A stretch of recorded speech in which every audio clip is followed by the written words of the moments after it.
All right. Welcome to the Divorce Talk Podcast. This show is the ultimate guide for divorcing or divorced dads ready to rebuild, redefine, and reestablish themselves in their new normal. Divorce is hard, and being a single dad after a divorce is even harder.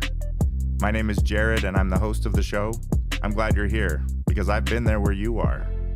Divorced and a single dad, wondering how the heck I was going to get through it. I know the feelings that follow the breakup, and I know a lot of the stressors that you're about to face. Whether you're navigating co-parenting, rebuilding your confidence, redefining who you are as a divorced man, or just trying to make sense of your new normal, you are not alone. And this is the place for you.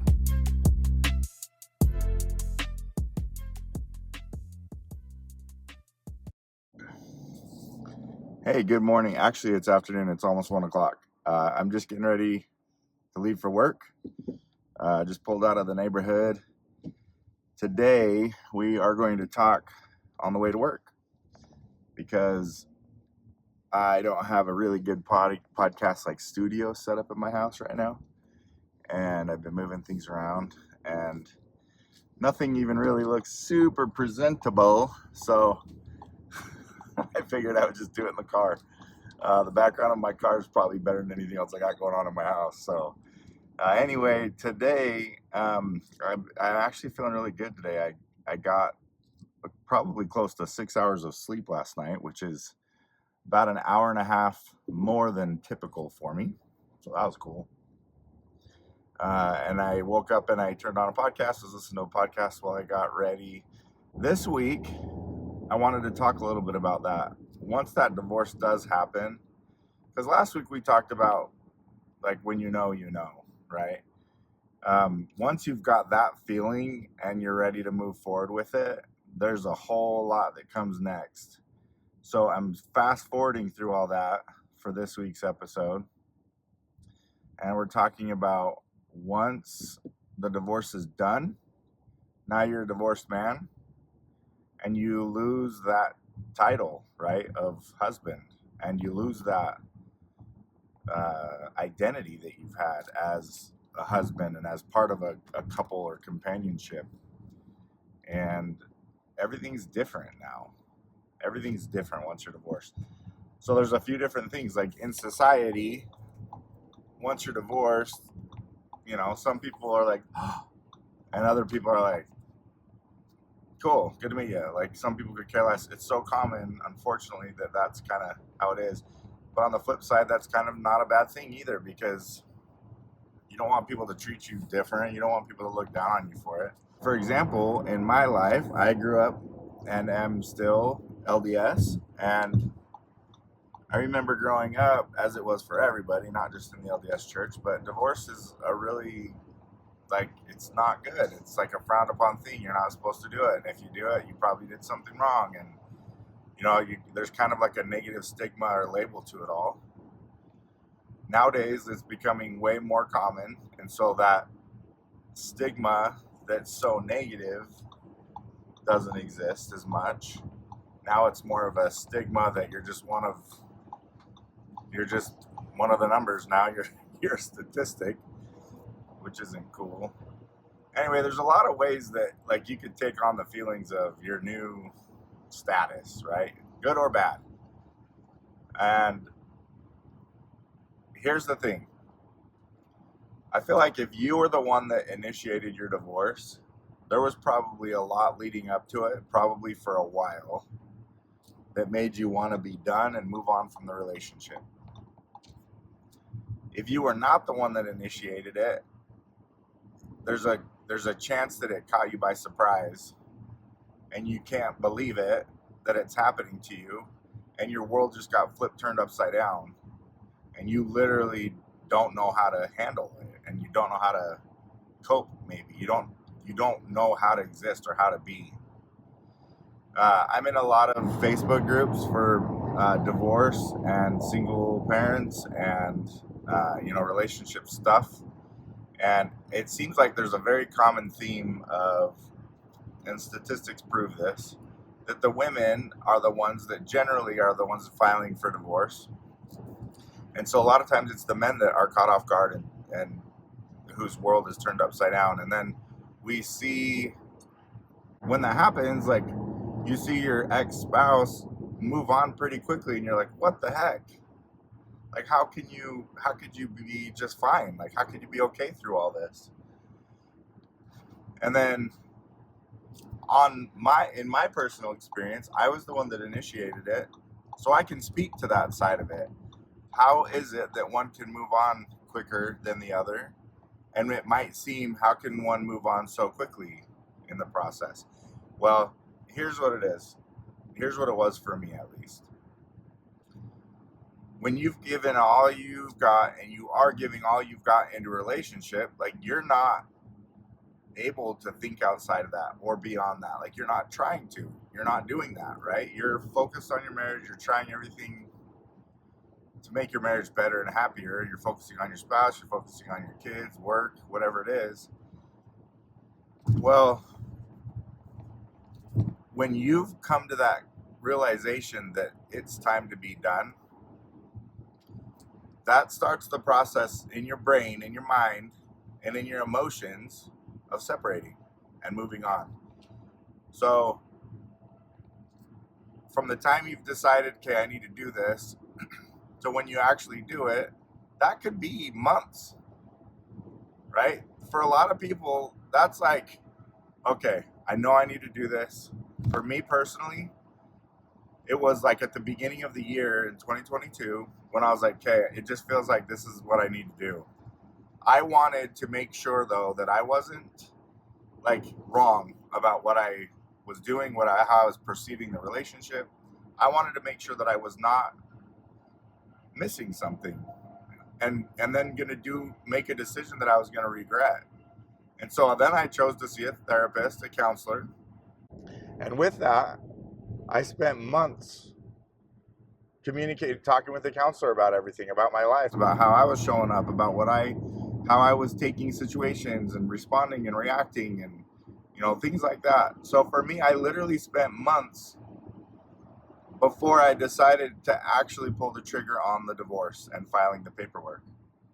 So for me, during that time, it was like I had already felt like it was done, not to mention the years and years and years of struggle, right? But for me, it was like, okay, I'm gonna file for divorce, and I'm going to get this peace or comfort or relief from the difficult situation, the difficult marriage. And it starts that moving on process already. Okay. So for me, I had months of already in my mind, in my emotions, starting to move on.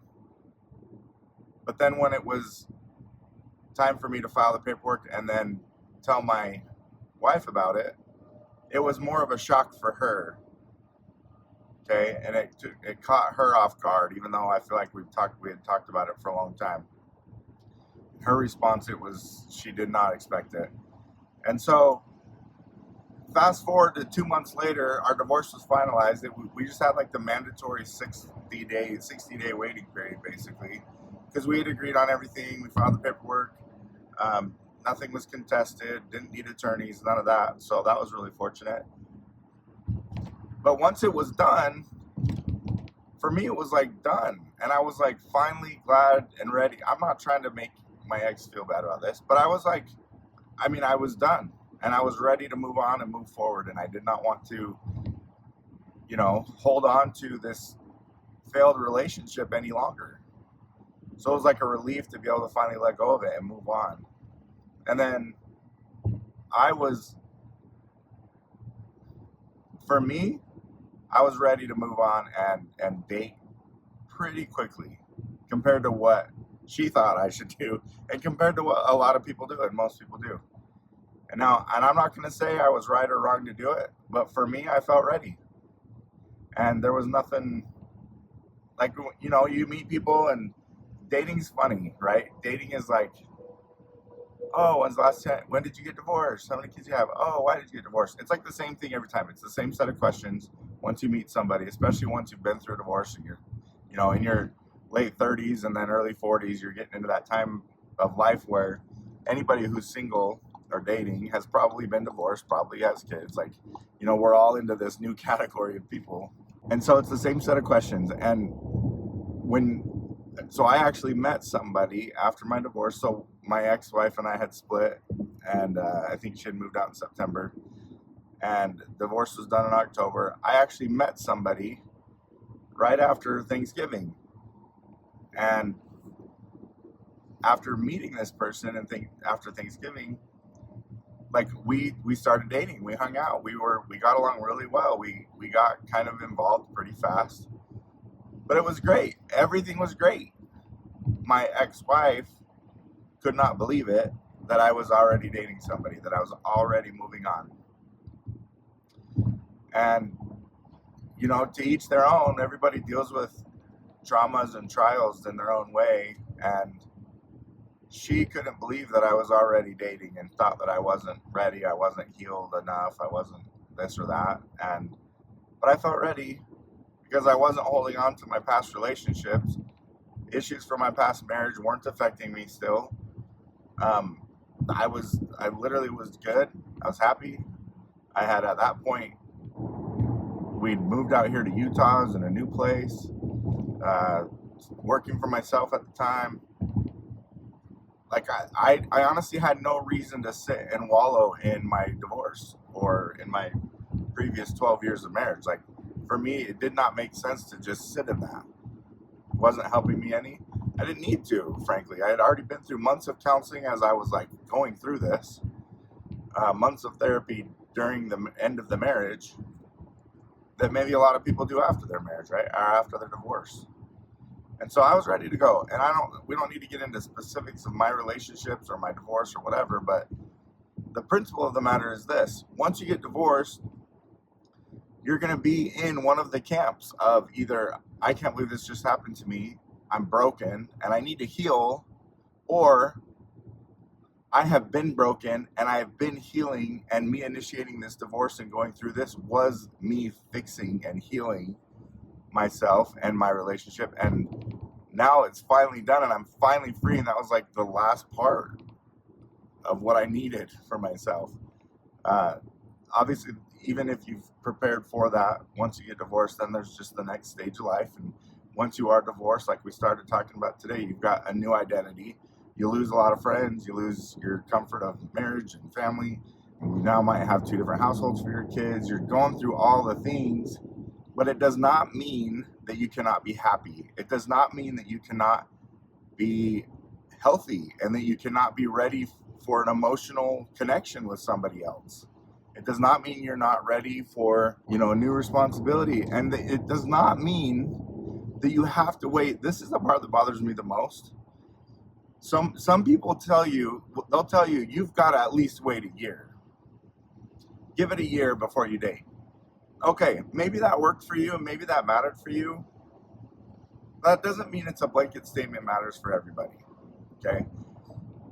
Is it bad to wait a year? Never. That will never be bad. It's never bad to be like single, working on yourself and preparing yourself for your next relationship. That's never a bad thing. If you need it, especially, yes, it's great advice, great idea. But the fact of the matter is people outside of you don't understand you or where you're at emotionally or mentally. And so them telling you, oh my gosh, it's too soon. No, they honestly don't know. They don't know if it's too soon or not. Maybe it would be for them. And I know I've heard it from my ex that, you haven't even been divorced a whole year. Well, you're right. Thank you. But I'm gonna do things how I need to do them or how I feel like is appropriate. I think it's very important to, especially if you've got kids, make sure you're being intentional with the timing of giving so much of your time to somebody else, but at the expense of your time with your kids. That's important. You don't want to do that. But then also, it's important to navigate how much time you are, or how long until you allow this person to be introduced or become a part of your children's lives. And to me, it's not about a set time. And that's one of the things that, I don't know, maybe I'm alone on a hill on this, but I don't think I am. There are a lot of people of a belief that once you get divorced, you have to give a specific amount of time as a minimum before you do anything else, before you go out on online dating, or before you get married, or before you get engaged. Like all the different, milestones, people think that you need to have certain time frames passed first. I am just not of that belief. I believe that there's the true right way to do it is to be intentional with the reality of like the level of the relationship, or the quality, or the stage of it, but it's not necessarily defined by time. Giving things a lot of time will naturally allow for some of those things to happen and progress like they need to, and that's probably the reason behind it, why people suggest that. But if you're not into just blanket time frames, then let's break it down a little deeper. It's because there's things that need to be in place. You need to make sure you guys are healthy together. If you're dating, right? If you're in a relationship, it's not about waiting a year before you start dating. It's about making sure that you can be responsible with your actions, intentional with your actions. But then also, if you're going to meet somebody, that you're able to be your best self for somebody, right? That could be you in 3 months. That could be you in 6 months. That could be you in a year. If it's me in 3 months, if I'm good to go, if I'm in a really good place, emotionally, mentally, financially, physically ready and able to date, why the heck should I wait a year? To appease my ex? To appease society or the people in your community or circle? No. If if you're good, if you're ready, if you feel like you're not going to be bringing baggage into another relationship, then by all means go for it. Okay? So once you get divorced, you become this single person, single parent maybe. Things change, but it doesn't mean you need to stay in that. I guess it's kind of evolved a little bit from what I was going to originally talk about, but I guess that's really the crux of it is don't sit in it. You don't have to, right? Take a personal inventory of yourself, recognize what you do need, and give yourself that. If you need therapy, give yourself therapy. Go find a therapist that can help you through whatever it is you're struggling with. If you have addiction of some kind, work on that, right? Personally, get books, but go to a therapist, go to support groups. If you are depressed, and if you've got mental health issues, address those things. At least get to a place where you can manage those, and you can be in a healthy place, even if it's assisted, but you're in a healthy place, whether it's medication, support groups, friend groups, whatever circle you're in. If you're in a good manageable place, especially if it's a place where you can sustain that for the rest of your life, or another year or 5 years, however long you need to do it, that's good. Then that means you're there. You are at that level that is healthy for you to now be able to go into another relationship. But you need to know that for yourself, right? We get to do that for ourselves. We get to decide what we're ready for, not necessarily what our ex thinks, because our exes are gonna give us opinions. They will give us opinions till they are blue in the face, until we are like over it, if we allow them the space to do that. And that's another boundary we don't need to allow them to cross. So that's kind of my thing is, you do not have to sit in your divorce. You don't have to just sit in it and be depressed and let it like affect you. Find the hobbies that you need, that you either know you liked from before, or find a new one, and get engaged in those things. Do the things that are going to make you better, happier, because that's the whole point, right? You got divorced so that either you initiated it so that you could move on from maybe a bad, poor, toxic, unhealthy relationship, or you got divorced, your ex divorced you, probably for the same reasons though, because it was a bad relationship, and maybe they saw it and you didn't. But the point of this then is to create a better life. It's not to set back to now I'm a divorced single parent and I had to move and start over, and I have maybe a new job or no job right now, or whatever it is. That was not the point of the divorce. The point of the divorce was to move on better and to improve your life and your situation, your relationships with your kids, maybe. So let's do that. After the divorce, the titles change, the relationships change, but they don't have to be negative. They can definitely and should be positive. So that's what I want to kind of enforce this week in my message, is that, the divorce is going to hurt. The divorce is going to be tough. It does not need to define us in a negative way. It can certainly set us up for a positive change in our life and positive things moving forward. That's the goal. That's the purpose.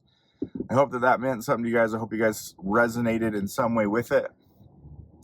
It was off the cuff, a lot of it. It went off from what I was originally planning to talk about. So if it wasn't that helpful or beneficial to you, then hopefully the next one will be. And I appreciate you guys. I really hope to help in the hardest time of your guys' lives in divorce. So if there's any questions or anything you guys want me to talk about, hard-hitting topics or tough things to navigate and go through, specific situations that are common among many going through it, I would love to talk about those things too. So thanks for tuning in, and we'll catch you on the next one. Thanks, guys. Thank you for tuning in to the Divorce Talk podcast. I hope you enjoyed the show and were able to take something from it that will help improve your own personal divorce journey. If you found today's divorce talk helpful or at least mildly entertaining, depending on the platform you listened on, subscribe, leave a review, give the show a rating, and share it with a fellow dad or anyone else going through a divorce who could also use a laugh or a little guidance. Be sure to follow me on Instagram at The Divorce Talk Dad so that you don't miss out on the daily tips, advice, and sometimes even a little humor that'll help get you through the week. Send me a DM if you're going through it and want to connect. Until next time, keep showing up, keep moving forward, and don't forget, you're doing better than you think. See you next week.